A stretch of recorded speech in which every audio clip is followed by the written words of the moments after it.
በሕይወት ውጣ ውረድ ውስጥ ሁሉም ነገር የተረበሸበት የተዘበራረቀና ከቁጥጥር ውጪ የሆነበት ጊዜ ሲገጥማችሁ፣ በዙሪያችሁ ያለው ዓለም ሲጮህ፣ ችግሮች እንደ ጎርፍ ሲመጡባችሁና ሰዎች ስሜታችሁን ሊፈታተኑ ሲሞክሩ ምን ታደርጋላችሁ? ምናልባት ዓለም ተረበሹ፣ ጩኹ፣ እናንተም መልሳችሁ ተናገሩ ብላ አስተምራችሁ ይሆናል። አብዛኛው ፍጥረት ማዕበል ሲመጣ ይደነግጣል፣ ይሯሯጣል ወይም በማዕበሉ ይወሰዳል። ነገር ግን በአባይ ወንዝ ውስጥ የዛሬው እንግዳችን ጥንታዊ የውሃ ውስጥ ንጉሥ ሌላ መንገድ እንዳለ ይነግረናል። ማዕበሉ ቢመታው አይንቀሳቀስም፣ ጎርፍ ቢመጣ አይወሰድም። ዓለም በላዩ ላይ ሲንጫጫ እሱ ውሃ ስር በጸጥታ ይኖራል። ይህ የአባይ አዞ ነው። እነ ግብፅ ደግሞ ዘናይል ክሮኮዳይል የሚሉት። እንኳን ወደ ዋርካ ጥበብ በደህና መጣችሁ። ዛሬ የምንማረው ስለ መሮጥ ወይም ስለ መጮህ አይደለም። ዛሬ የምንማረው ቆም ስለ ማለት ነው። ዓለም ሲንቀጠቀጥ እንዴት እንደማይበገር አለት ጸንቶ መቆም እንደሚቻል እንመለከታለን። ከዳይኖሰር ዘመን ጀምሮ እስካሁን ድረስ በምድር ላይ ካሉት እጅግ ጠንካራና ስሜታቸውን የተቆጣጠሩ ፍጥረታት መካከል አንዱ የሆነው የአዞን አስተሳሰብ እንላበሳለን። ከዚህ በፊት የነብርን ስትራቴጂ አይተናል። ዛሬ ግን ወደ ጥልቁ ውሃ እንገባለን። የሰው ንግግር የሚያናድዳችሁ ከሆነ፣ የኑሮ ውድነትና የህይወት ትርምስ ስሜታችሁን የሚረብሽባችሁ ከሆነ መልሳችሁ መሆን ያለበት ብስጭት ሳይሆን የአዞ ትዕግስት ነው። ስለዚህ ስሜታችሁ በሌሎች ቁጥጥር ስር መውደቁ እንዲያበቃ ከፈለጋችሁ ይህንን መልእክት በጥሞና አድምጡ። ምክንያቱም እነዚህ 7 የአዞ ህጎች ትዕግስታችሁን ወደ ገዳይ መሳሪያነት ይቀይሩታል፣ ያስከብሯችኋል፣ እንዲሁም ከማዕበል በላይ ያደርጓችኋል። አንደኛ፣ አትረበሹ፣ እንደ ድንጋይ ሁኑ። አዞን ተመልከቱት። ለሰዓታት አንዳንዴም ለቀናት ያለ አንዳች እንቅስቃሴ ድንጋይ መስሎ ይተኛል። ዝንብ ቢያርፍበት፣ ወፍ ቢጫወትበት ወይም ውሃ ቢገፋው ቅንጣት ታክል አይነቃነቅም። ብዙዎች ይህንን እንደ ስንፍና ያዩታል። ነገር ግን ይህ የመረጋጋት ጥበብ ነው።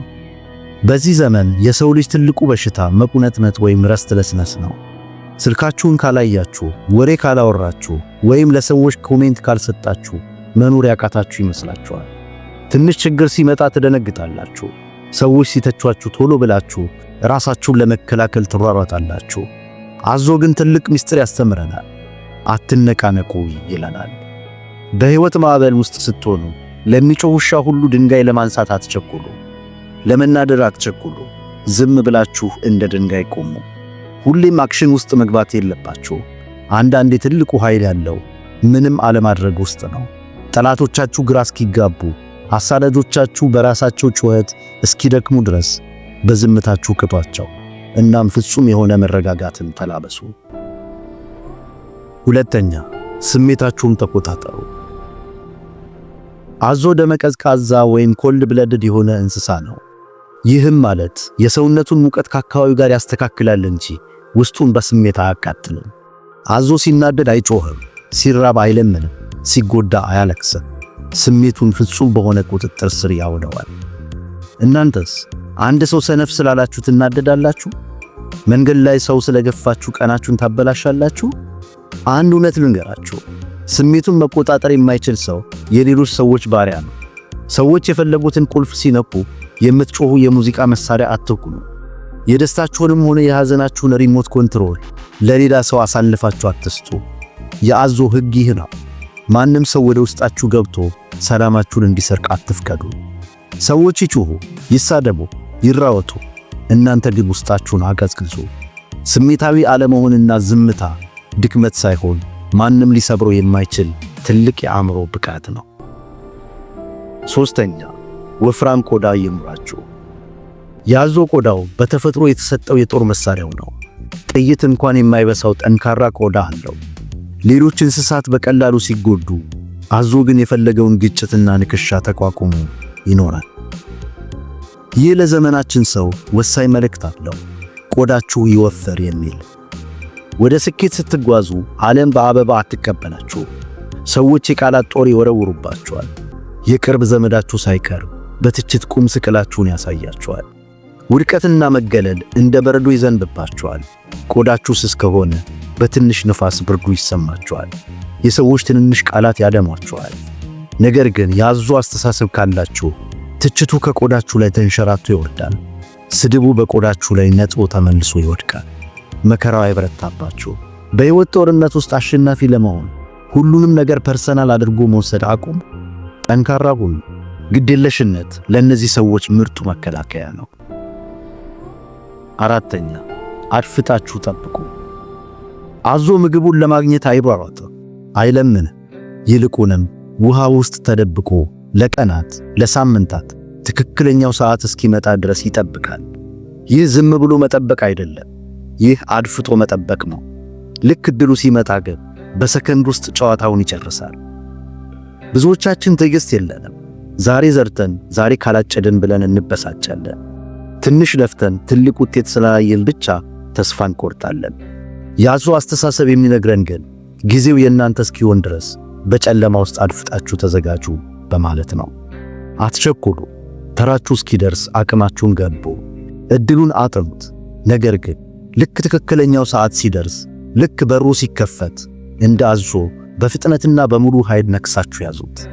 እድልን መለመን አቁሙ። እድል ሲመጣ ግን አንቆ የመያዝ ጉልበት ይኖራችሁ። አምስተኛ፣ ወደ ጥልቁ ውረዱ። የላይኛው የውሃ ክፍል ሁሌም ይረበሻል።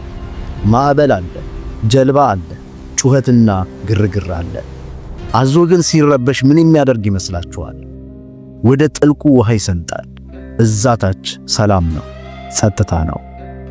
እናንተም በሕይወታችሁ ላይ የምትሰሙት የዜና የሶሻል ሚዲያና የሰዎች ጩኸት ሲበዛባችሁ ላዩን ተንሳፋችሁ አትቅሩ። ወደ ጥልቁ ማንነታችሁ ውረዱ። ወደ ራሳችሁ ተመለሱ። መጽሐፍ በማንበብ አእምሯችሁን አጎልብቱ። በጸሎት ራሳችሁን አዳምጡ። የላይኛው ዓለም እብድ ነው፣ የውሸት ሩጫ ነው። እውነተኛ ጥበብና ኃይል ያለው ግን በጥልቁ ውስጥ ነው። ጥልቀት ያላቸው ሰዎች ማዕበል አያናውጣቸውም። ከስር መሰረቱ የተረጋጋ ማንነት ሲኖራችሁ እላይ ያለው የሰዎች ግርግር እናንተን አይነካችሁ። ስድስተኛ፣ የመንከስ ኃይል ይኑራችሁ። አዞ በዓለም ላይ ካሉ ፍጥረታት ሁሉ እጅግ ከፍተኛ የሆነ የመንከስ ጉልበት አለው። አፉን ከዘጋ የሚከፍተው ኃይል የለም። ይህ የሚያሳየው የውሳኔ ጽናትን ነው። ብዙ ሰዎች ያቅማማሉ፣ ይሁን አይሁን እያሉ ይወላውላሉ። ጀምረው ያቋርጣሉ፣ ሞክረው ይተዋሉ። አዞ ግን አንዴ ካየ፣ አንዴ ከወሰነ ያለማወላወል ይጨርሳል። እናንተም በሕይወታችሁ እንደ አዞ ሁኑ። ከመወሰናችሁ በፊት 100 ጊዜ አስቡ። አንዴ ከወሰናችሁ ግን ወደ ኋላ አትበሉ። አጥብቃችሁ ያዙ። ዓላማችሁን አትልቀቁ። ሰዎች ተወው፣ አይቻል፣ አታሳካውም ቢሏችሁ እንደ አዞ መንጋጋችሁን ቆልፉ። አቋማችሁን አታላሉ። የምትለቁት ስታሸንፉ ብቻ ይሁን። ሰባተኛ፣ በጥንካሬ ትረፉ። አዞዎች ዳይኖሰሮችን አይተዋል። የበረዶ ዘመንን አልፈዋል። ብዙ የዓለም ጥፋቶችን ተሻግረዋል። ግዙፍ የተባሉ ዳይኖሰሮች ጠፍተዋል። አዞዎች ግን ዛሬም አሉ። ምክንያቱም ሁኔታዎችን የመቋቋም ሚስጥር ሰርቫይቫል ኢንስቲንክት ስላላቸው ነው። እናንተስ በትንሽ የኢኮኖሚ ዋጋ ንረት፣ በትንሽ የቢዝነስ መቀዝቀዝ ወይም ለትንሽ የህይወት ፈተና እጅ ትሰጣላችሁ? ወዳጆቼ፣ የአዞ መንፈስ ይኑራችሁ። ዘመን ይለወጣል፣ መንግሥት ይለወጣል፣ ጓደኛ ይከዳል፣ ብርም ያካል። እነዚህ ሁሉ ውጫዊ ነገሮች ናቸው፣ ተለዋዋጭ ናቸው። ነገር ግን አንድ የማይለወጥ ነገር አለ። እሱም እናንተ ራሳችሁ ናችሁ።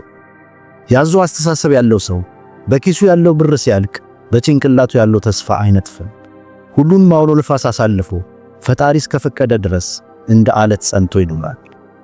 አንድ ነገር ልንገራችሁ፣ ጠንካራ ማለት የማይወድቅ ማለት አይደለም። መውደቅ የሰው ተፈጥሮ ነው። ጠንካራ ማለት መከራውን ሁሉ ውጦ ህመሙን እንደ ምግብ ፈጭቶ የትኛውንም ዘመን ተሻግሮ የሚኖር ማለት ነው። ልክ አዞ ጠንካራ አጥንት እንደሚያደቅ እናንተም የህይወትን መራራ ፈተና አድቅቃችሁ ጉልበታችሁ አድርጉት።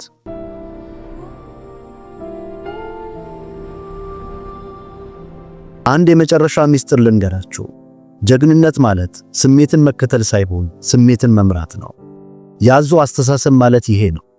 በዓለም ጩኸት መሃል ጸጥታን መምረጥ፣ በሰዎች ችኮላ መሃል ትዕግስትን መምረጥና ሁሉም ሲሰበር እናንተ ግን የማይሰበር ጥንካሬን መምረጥ ነው።